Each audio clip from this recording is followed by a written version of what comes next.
నమస్తే అండి, welcome back to my channel. Hyderabad లో నాంపల్లి ఎగ్జిబిషన్ లో జూన్ 8, 9వ తారీఖున చేప ప్రసాదం పంపిణీ అనేది జరుగుతుంది. మనమైతే ఇక్కడికి వచ్చాము.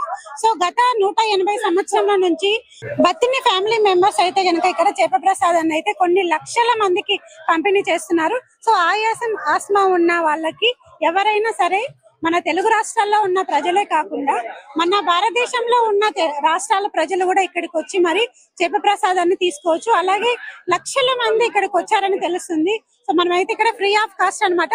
జూన్ 8వ తారీఖు రాత్రి 8:30 గంటలకి చేప ప్రసాదం పంపిణీ అనేది ప్రారంభం అవుతుంది.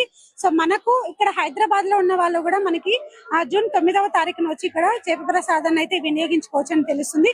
అలాగే ఏర్పాట్లు అనేవి చాలా బాగున్నాయి.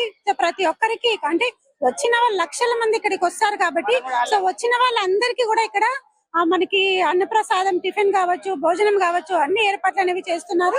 అలాగే ఇక్కడ మనకి వాటర్ సప్లై కూడా బాగుంది. వచ్చిన లక్షల మందికి కూడా వాటర్ సప్లై అయితే ఇవ్వడం జరుగుతుంది. సో మనం ఆ విజువల్స్ అన్ని చూడొచ్చు. అలాగే ఇక్కడ ఎంతో లక్షల మంది అయితే ఇప్పుడు ఇంకొక 2 గంటల్లో మనకి చేప ప్రసాదం పంపిణీ అయితే స్టార్ట్ అవబోతుంది. సో నిన్నటి నుంచి అంటే 2 రోజుల క్రితం నుంచి ఇక్కడికి వచ్చి చేప ప్రసాదం కోసం అయితే గనక వెయిట్ చేసే వాళ్ళని కూడా మనం అయితే చూస్తున్నాము.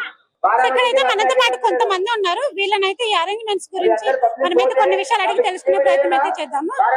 నమస్తే అక్క. నమస్తే అండి. ఎలా ఉందండి ఇక్కడ అరేంజ్మెంట్స్? ఎలా ఉన్నాయి? మీరు ఎక్కడి నుంచి వచ్చారు? మేము ఒంగోలు నుంచి వచ్చామండి. అరేంజ్మెంట్స్ అవి అంటే చాలా బాగున్నాయండి. మధ్యాహ్నం ఉదయం శాతవాహనకు వచ్చాము. వస్తారు 12:30 అలా అయింది. మేమైతే మామూలు ఫుడ్ ప్రిపేర్ చేసి తెచ్చుకున్నాం కానీ చూస్తున్నాం మా పక్క వాళ్ళు అది తీసుకోవడం నాన్ స్టాప్ అండి. ఫ్రూట్స్ కానీ చాలా చక్కగా ఎంత ప్రొవైడ్ చేశారు. నేను దసరా నవరాత్రులు విజయవాడలోనే చూసాను, అలాగే మళ్ళీ ఇక్కడ ఇలా చూస్తున్నానండి. సో ఇక్కడ మనకి ఫుడ్ అనేది పెడుతున్నారని చెప్పారు. కానీ ఇప్పుడు మీరు ఇక్కడ లేడీ ఒక బాత్రూమ్స్ కానీ వాష్రూమ్స్ కానీ ఎలా ఉన్నాయి, దాని గురించి ఏమైనా చెప్పారు? బానే ఉన్నాయండి, నీట్ గానే ఉన్నాయండి. చాలా చక్కగా ఉన్నాయండి. అంత ఫెసిలిటీస్ అన్ని చాలా బాగున్నాయి. ఎన్నోసారి రావడం ఇదే ఫస్ట్ టైం అండి. అంటే మీకోసం అని వచ్చారు? నా కోసమేనండి. ఆస్మా పేషెంట్ ని నేను. ఆస్మా ఉంది, తగ్గట్లేదు. ఇంగ్లీష్ మెడిసిన్ కి తెలిసిన వాళ్ళు చెప్పారని వచ్చానండి. సో మీరు తెలిసిన వాళ్ళు చెప్పడం వల్ల వచ్చారు కదా, వాళ్ళకి తగ్గింది అని చెప్పారు మీకు? అవునండి, చెప్పారండి. చిన్న బాబు అండి, ఎక్కడ చూసినా ఆయన తగ్గలేదంట. మెడిసిన్ అది వాడాక మంచిగా క్యూర్ అయ్యాడని చెప్పారు మా నైబర్స్ ముస్లిమ్స్. వాళ్ళు చెప్పారనే వచ్చారు. సో మీకు టోకెన్ ఏమన్నా ఇచ్చారా లైన్ కోసం అనేసి? సో అంటే ఇప్పుడు మీరు లైన్ కి ఇంకా పోలేదు, చూస్తే చాలా మంది జనాలు ఉన్నారు. సో మీరు ఎప్పుడు లోపలికి పోతారు? అంటే పోలీసు వాళ్ళు ఇడుస్తున్నారా లోపలికి పోవడానికి? ఎందుకంటే ఆల్రెడీ నిండిపోయింది లోపల. అవునండి, ఇప్పుడే ప్రెసెంట్ అడిగితే 12కి పంపిస్తామని చెప్తున్నారండి. మరి చూడాలి. 12 అని చెప్తున్నారు. ముందు వాళ్ళని అక్కడ అయిపోయి కంప్లీట్ అయ్యాక పంపిస్తామని చెప్పారండి. ఎక్కడి నుంచి వచ్చా బాబు? సిద్దిపేట డిస్ట్రిక్ట్ గజ్వేల్. మీరు ఎప్పుడు వచ్చారు? మార్నింగ్ 8 o'clock అట్లా వచ్చేసాం. ఇది ఎన్నోసారి రావడం మీరు? ఇది నా కోసం 4th టైం. నా కోసం వచ్చారు. ఇంతకు ముందు లాక్డౌన్ ముందు వచ్చారు, దానికోసం మళ్ళీ ఇది 3వసారి లాక్డౌన్ తర్వాత, అందుకే వచ్చాము. సో ఇప్పుడు ముందు కూడా చెప్పమందు మింగారు కదా మీరు, మీకు ఎలా ఉంది రిజల్ట్స్ అనేది? నయం అయిందా? కొంచెం తక్కువ అయింది, మస్తు తక్కువ అయింది. అప్పుడప్పుడు వస్తుంది అస్సామా అని, అప్పుడప్పుడు వస్తుంది. తక్కువ అయితే మస్తు అయింది. ఇది 3 సార్లు, దాని తర్వాత చూడాలి. ఇప్పుడు చేప మందు మింగిన తర్వాత పత్యం ఏమన్నా ఉండాలా? చేప మందు మింగిన తర్వాత పత్యం అంటే ఫాస్టింగ్ ఇట్లా ఏమన్నా ఉండాలా? కొన్ని ఉన్నారు, కొన్ని తినాలి, కొన్ని తినొద్దు అని చెప్పారు. వాళ్ళు చిట్టి మీద వేశారు. అదే చిట్టి మీద నుంచి చేసుకున్నాం. అన్న నమస్తే. అన్న నమస్కార్. మీరు ఎక్కడి నుంచి వచ్చారు? I am here for taking fish medicine. This is Aib Hossain from West Bengal. I have taken this medicine second time. This will be third time.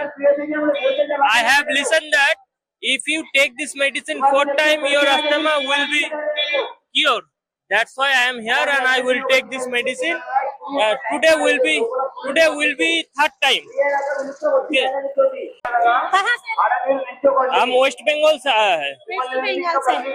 आप एक ही चाह रहा? आपको फैमिली भी आ रहा? नहीं, मेरा फैमिली नहीं आ रहा है, मैं अकेला आया हूँ और भी बहुत मेरा आसपास का बंदा आया है। मेरे घर के पास एक महिला थे, बुजुर्ग महिला, और खाने के बाद उसका क्योर हो गया। वो सुनकर मैं आया हूँ। मैं 2 टाइम मेडिसिन लिया हूँ। 2 टाइम लेने के बाद मैंने today those will be third time. हाँ।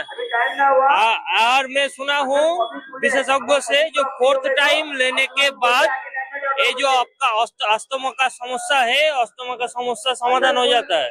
लेकिन मेरा अस्थमा नहीं है, मेरा एलर्जिक राइनाइटिस है, उसमें भी ये काम करता है। కొన్ని లక్షల మంది చేప ప్రసాదం పంపిణీ కార్యక్రమానికి హాజరయ్యే అవకాశం ఉందనేసి మనకు తెలుస్తుంది. అలాగే ఇక్కడ సో లైన్ లో అయితే కనుక చాలా నిండిపోయినాయి లైన్లు. సో బయట అయితే ఇంకా చాలా మంది అయితే చేప ప్రసాదం కోసం అయితే వెయిట్ చేస్తున్నారు. సో 180 సంవత్సరాల నుంచి చేప ప్రసాద కార్యక్రమం అనేది జరుగుతుంది. చేప ప్రసాద కార్యక్రమాన్ని సక్సెస్ఫుల్ గా 180 సంవత్సరాల నుంచి రన్ చేస్తున్న ఆ బంతిన ఫ్యామిలీకి నిజంగా కంగ్రాచులేషన్ చెప్పొచ్చు. అలాగే ఇంత మందికి ఆస్మా నయం అవుతుంది. చుట్టూ భారతదేశంలో ఉన్న రాష్ట్రాల ప్రజలందరూ కలిసి చేప ప్రసాద కార్యక్రమానికి అయితే హాజరవుతున్నారనేసి మనకి తెలుస్తుంది.